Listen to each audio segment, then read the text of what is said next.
Welcome to the CyberJA podcast, the place where we discuss all things cybersecurity and GRC. I am Richard Perry, your cybersecurity and GRC enthusiast.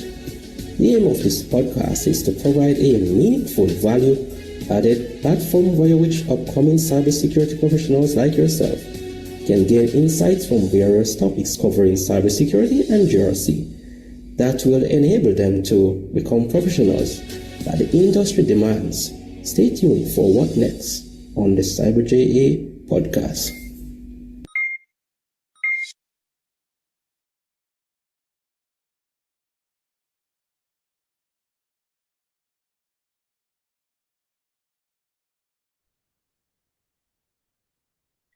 Today on CyberJA, we have someone who is determined in securing technology, systems, organizations under its layer across the cloud and on premises. His passion is to enable organizations to run smoothly and successfully, ensuring information security aligns with businesses' goals so that organizations or the operations are just efficient and effective. Nick Perkal, welcome to CyberJA. Thank you for having me. How are you today? I am doing awesome. And you? I'm doing well, thank you. And great. And it's a pleasure, having you on our show today. And I always look forward to these conversations. We all have an interesting story. There is always something about our life that we can actually use to impact and to add value to other individuals who are actually seeking that level of guidance. So I look forward to, hearing from your side of your career journey. So Nick, I'm seeing where you have a good mix of certifications, such as the CISSP, the CCSK, along with a vast amount of experience based on different job roles you have occupied over the various, duration of your, career journey. There has to be a story behind all this accomplishment. That's the main thing that captivates me. And many persons who are seeking to get into the industry, when they look at these various profiles, there always is that question goes off: how did you arrive? How did you acquire? Why? The how, the where, the when? All of these things goes off in person's mind. So can you provide us with a background around, of who you are and what's the genesis behind your career journey to this point?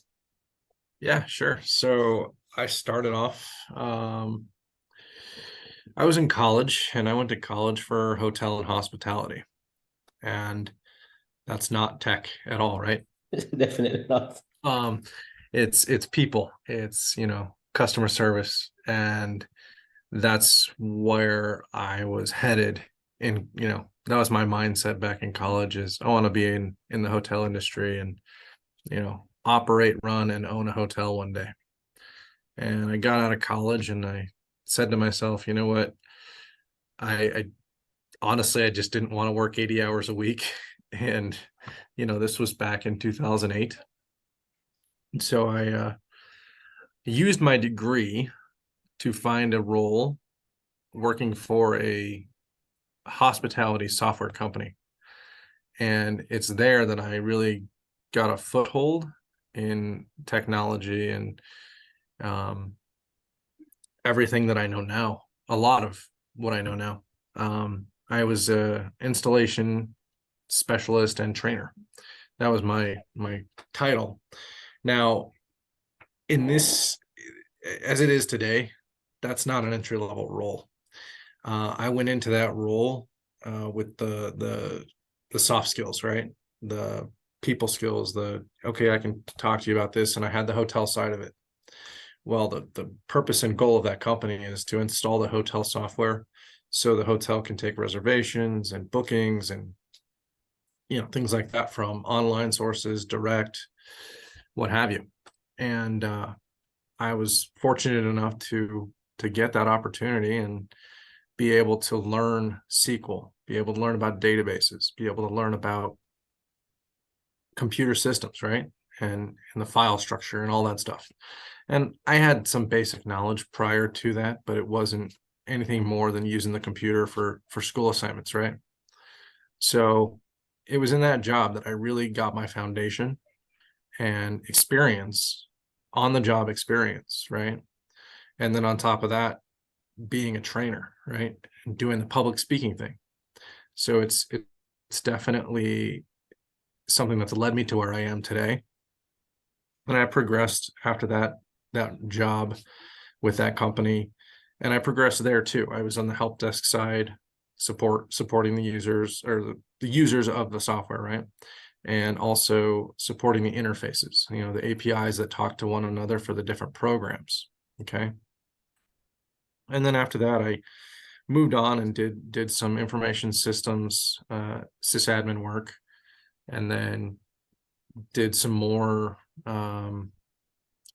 I was IT director for a small company, managing all of the IT needs, and then went back into a help desk slash like network support role, and kind of evolved from there to where I'm at now.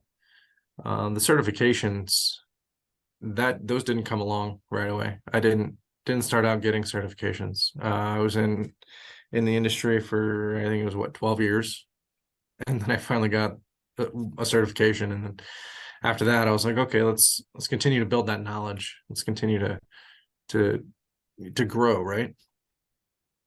So yeah, I've last year alone, I think I got 6 or 7 certifications, maybe, CISSP being one of those. AWS cloud practitioner, a couple of Microsoft Azure certs. But to me, it's not the certification, it's the knowledge, right? It's the knowledge that you get that goes along with the experience. Because a certification is great. Don't get me wrong. They're great, they're useful, but it really is all of the information and all of that knowledge you get when you're studying, and when you get to apply that information hands-on, right? When you get to do it in your daily job. Very interesting, background in terms of how you've actually started. And I've actually come across a few persons who have actually started out in not focusing on cybersecurity. I've actually have conversations with persons who are actually in business, in other roles. No, you're saying that you're actually coming from a tourism or hospitality background. And this is so interesting.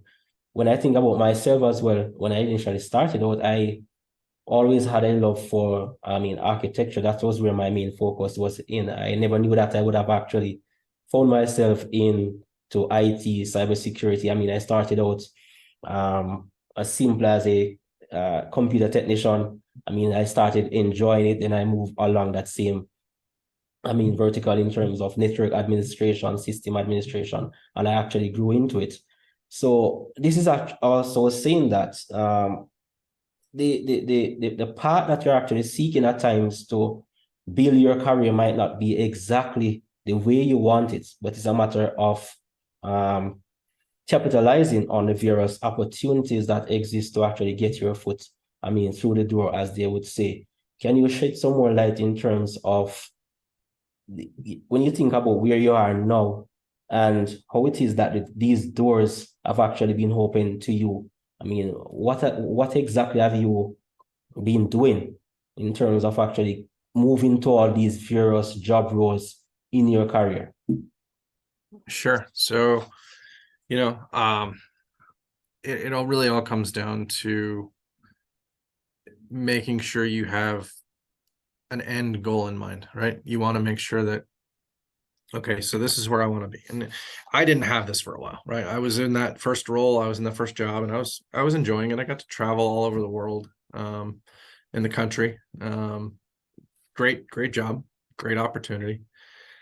And there's a point in my life that it came down to, okay, I have things going on in my personal life that required to be around more, to not travel. So that's where I kind of sat down and made a path. And then as I was progressing through that role over the 5 years I was there, I then was looking for another opportunity. And it was there when I was like, okay, I need to look for something that's going to align with what I want to do. A good colleague of mine, friend and previous colleague, said to me when I was at that company, it's like, you know what, get into security. Security is where it's going to be. And I didn't not believe him, but it was something I brushed off. Okay. Yeah. To this day, he's right. And he's actually still a good friend of mine. But it was in that role that I then transitioned to be a IS sysadmin, right? And it was there where it was basically myself. I was the only support, right? I was one person plus my boss in a company of 120 or so people with about 150 machines, including servers.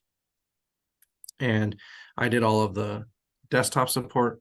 I did all of the peripherals, copiers, vendors, imaging, all this stuff, everything. So it's like a one-man help desk / network support / security, because, onboarding, offboarding, all that good stuff. You just kind of have to know where you want to go, and that there's so many different roles and so many different areas that you can look at. And what it comes down to is every company has some need, some type of need. It may be big, it may be small, but every company has a need for someone in some capacity, right? To be a network admin or, help desk person or desktop support, right? Sometimes it's outsourced, yes, because that makes sense for the business. But in those cases where it's not, and you can find those opportunities, that's really what it is. You probably know as well as I do, when it comes to cybersecurity, there's a vast amount of roles, right? You have red, blue, GRC, all the different areas you can go into. You want to be a SOC analyst, you want to be a pen tester.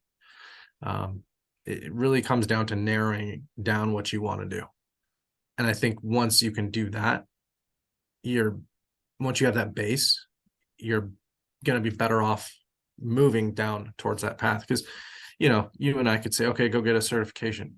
Well, what certification should I get? Well, what do you want to do? Right? People say, oh, I should go get the Security Plus. Well, the Security Plus is a very popular certification, but the main thing for Security Plus is a DoD standard, right? That's really where it comes down to for government purpose. And don't get me wrong, I have it. I studied my butt off for it, and I was pretty darn pleased when I passed it. And that was the first certification I took. Did I go get a government job because of it? No. But I did take away a lot of knowledge and a lot of information that I have used in my career. So, sorry. No, you're good. You're good. So it's all about getting that path that okay, I want to go and do this. I want to go be a pen tester. Okay, you want to go be a pen tester. Awesome. And then if that's the case, you line up and you seek out mentors, right? You seek out guidance. And there's plenty of that out there on LinkedIn. There's plenty of that on Discord servers. And there's plenty of people out there that are willing to help, yourself, myself included. So I think it's all about finding a mentor or finding help, right? And seeking out what interests you and what you want to do. I think actually. Go ahead. Oh, sorry. No, go ahead. Okay. I was just gonna say, to counter that, you could be 10 years in your career and be like, oh, this is awesome. I've done this. Okay, now I want to switch and go do something else, right? You can say, okay, I was a pen tester. Now I want to go do GRC. So. Exactly, sure. You have actually mentioned all of those valid pointers, and there are so many areas that I would actually wanted to go into based on all that you have mentioned so far. Very valid points. Now, one of the question is cybersecurity an entry-level role? Because the thing is that I see whereby there are so many persons possibly, I mean, just leaving maybe college, university, and they're actually seeking employment in various cybersecurity roles. And then they find themselves coming up against a lot of challenges. And they think that, well, not to say that cybersecurity getting into this industry is not challenging, but they find it more difficult not understanding certain realities that are associated with various roles in terms of actually getting into cybersecurity. Based on the experience, can you say that cybersecurity is an entry level role, or one should actually be at a certain level before you actually seek to go along this path?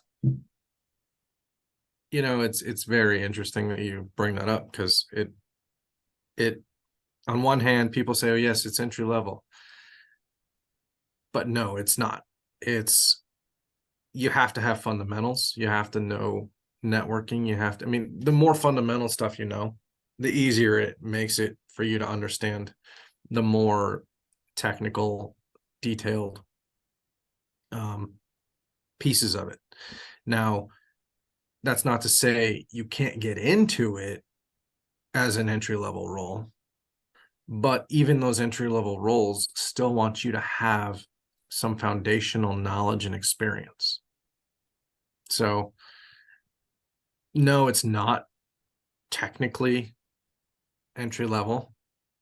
Yes, there are roles out there I've seen, and they're very few, but the way to get those roles is not to go on to any of the job boards and LinkedIn and just apply. The way to get those roles is to network. By networking with people you know, building those relationships, that helps you to solidify those relationships so that they can say, okay, I can count on this person. This person knows what they're talking about. This person knows their stuff. This person a chance. It's that's where those true entry-level roles get picked up. They don't get posted. And if they do get posted, it's for legal compliance. It's not because that role is posted, it's probably already been filled, right? That's it, exactly. And that's one of the things that I've always trying to share with other persons. I mean, I've actually experienced and I've come to learn that the very hard way in terms of actually finding out these things. And one of those important points that you have mentioned that I always say to persons who are trying to get into the industry is that seek mentorship, seek that alignment with persons who are actually in the field, find out what it is that these persons are actually doing and how it is that they have actually managed to get into these job roles. So that's a very important thing. I mean, from a realistic point of view. And you have also made mention of something very important, and it's the fact of mentorship. That's also very important, I believe, as it relates to actually excelling within this space. I mean, not just cybersecurity, but just about, I mean, your career on a whole, very important. When you think about your journey, the various job roles, I mean, what were some of those vital skill set that actually help you in terms of excelling in your career? Well, it came down to having the soft skills, right? So transitioning from my first job out of college into that second job that I had, going into that interview and, preparing myself for that, it was about knowing what I had done in the previous job, right? I learned SQL, SQL queries, it wasn't advanced, but it was enough to, do some lookups and to know how to modify and manipulate the data. It was about having the soft skills and being able to support those users, right? Because in the end of the day, your business is made up of users, and you have to have someone who can come in and basically be the concierge for those users, right? When they need help. Hey, my computer's not working. Okay, let me help you with that. And know how to talk to them, right? You can have a technical mindset and know how to fix the problem, but you also have to know how to interact with the person, because people want to be valued and they want to be, they want to be helped, but they don't want you just to come in and just be a robot, right? Some people want that interaction. Some people, for the most part, a lot of people want that interaction to make it, and that's why you make it a pleasant experience for them, right? Instead of just, okay, yeah, let me, and you fix the problem and you're off. There are people out there that just want you to come in and fix the problem and take off. Yes. But we as humans, we want that interaction, right? We want that help. People come to us for help, right? In an IT capacity. Hey, I need help with my computer. Can you help me? Yeah, they're coming to us for that help. But there's countless times where I've had conversations and I've built rapport with people in the companies I've been with by having them come and get the help that they need, right? It's not just about, hey, I need your help, and then they're off. Yes, there are exceptions. It's about building those soft skills. Those soft skills are a very, very big part of my success. The other part of it on a technical side is like I said, the SQL, learning, how to set up ODBC connections, having my server talk to my client, having my application input data, and then the data is then transferred into the database. And then even then, knowing how to troubleshoot that stuff as well from a technical side, so that, when those users, 2 years down the line have issues and they call us up, hey, I need help. Okay, let's see what we can do for you. And even then, when it's not in person, because in person I was teaching them how to use the computer. Let me tell you, I've dealt with people who've had no computer experience. Okay, and you have to be patient. You have to be very patient with those people, and you can't get frustrated, because then it makes them frustrated. And I'm talking people that didn't want change, right? They had a system they were using, they were good with it. And then all of a sudden I'm coming in and changing things up. And they're like, okay, what do I, you just got to be really patient. What's Windows? What do I do? What's start? These different types of things. We're talking obviously Windows XP environment, Windows 7. But it's all about being patient with people, being understanding of people, right? And I'm talking from a support side, right? We're talking, okay, I'm here to support the user, and taking those skills and translating them into what you want your next role to be, right? And that can come from any background. You could be in the hospitality industry, and you could go into cyber or go into IT and technology. Just taking those skills and being able to translate and say, okay, hey, I did this in this position, but I can do that same thing and more using those skills in XYZ position.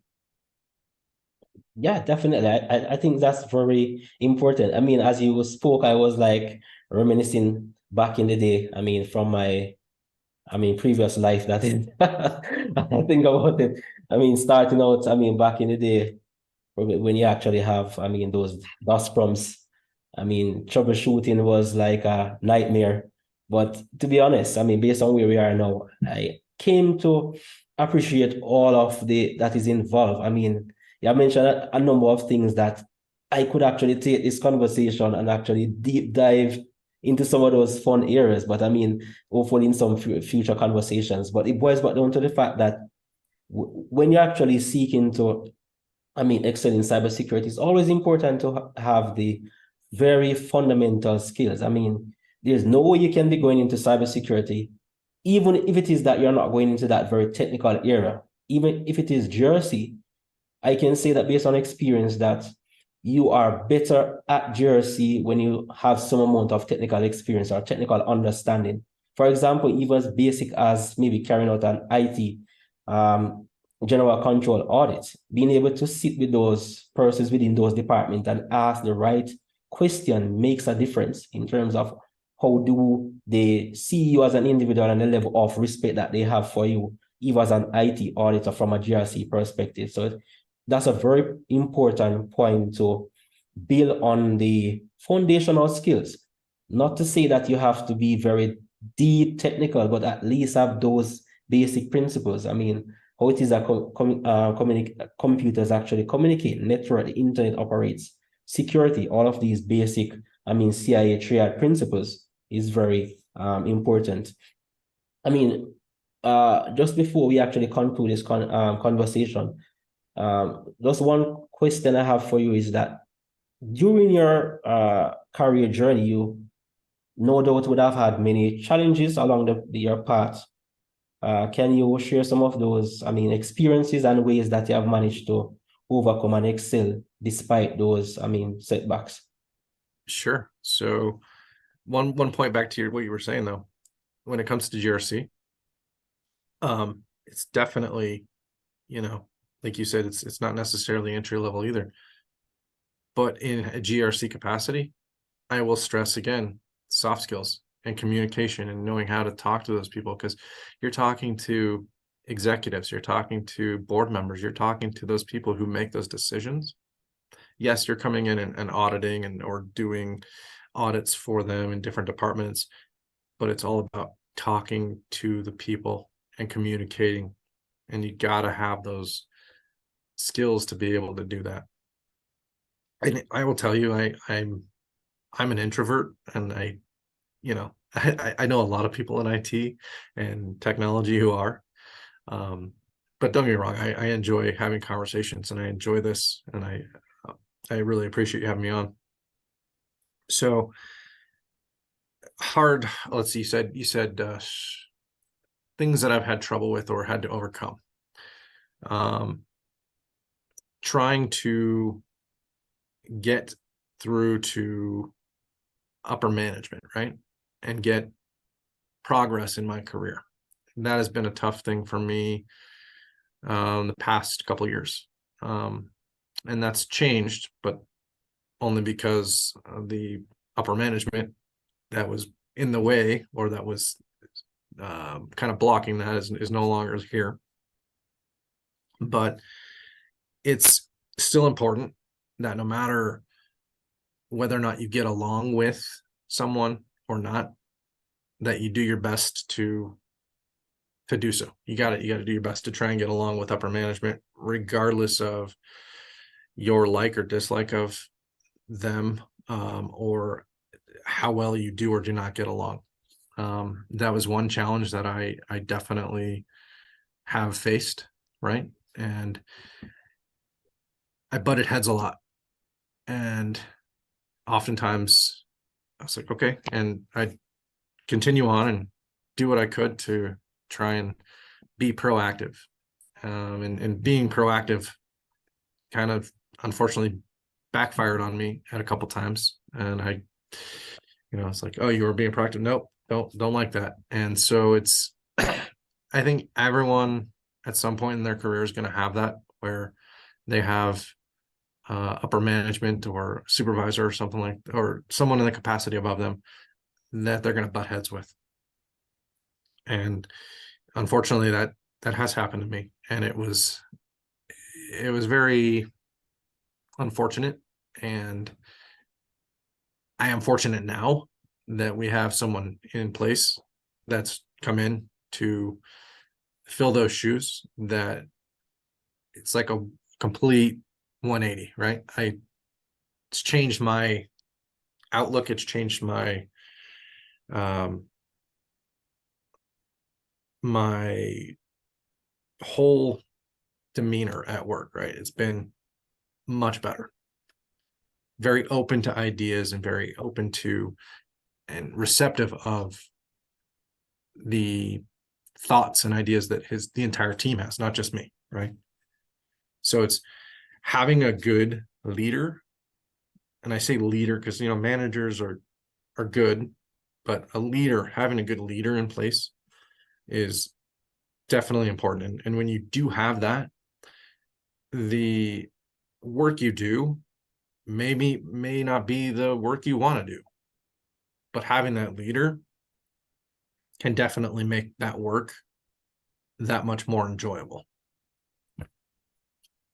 Yeah, very important points there.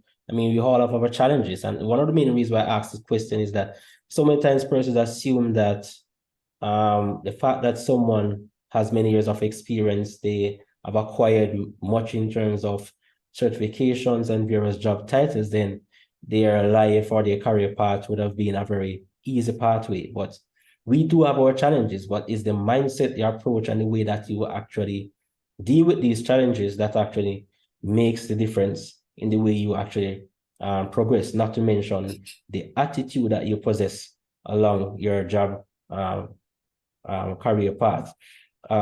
So Nick, it has been an enriching conversation, I mean, which I thoroughly enjoyed. But before we actually conclude, I mean, just this, I think I mentioned this one last question before. What's that one last advice that you possibly maybe want to share with someone who is seeking or wanting to excel in their career, I mean, journey? I would say seek out advice, seek out someone to help you. You know, don't necessarily pay for that, because a mentor shouldn't be something you pay for. A mentor is someone who's there to coach you, right? And I'm not saying that people that charge for that service are in the wrong. They're not, because it's, you know, me as a mentor, I do my best to be available and you know, help people out when I can and not take away from the other things I have going on in my life. But there are people that do that for a living. So if you choose to go that route and do pay for it, by all means, that's perfectly okay. There are mentors that I know that do charge and they're very good. And there are mentors that don't charge and they're very good. But the key here is find someone you can talk to. Now, don't just go and say, hey, can you get me a job? I need a job. You got to build a relationship. You got to build a rapport. You got to, you know, express your interest and, you know, tell them, hey, I'm looking to do XYZ. Are you able to guide me or help me or get me to a point where I can get on my feet, right?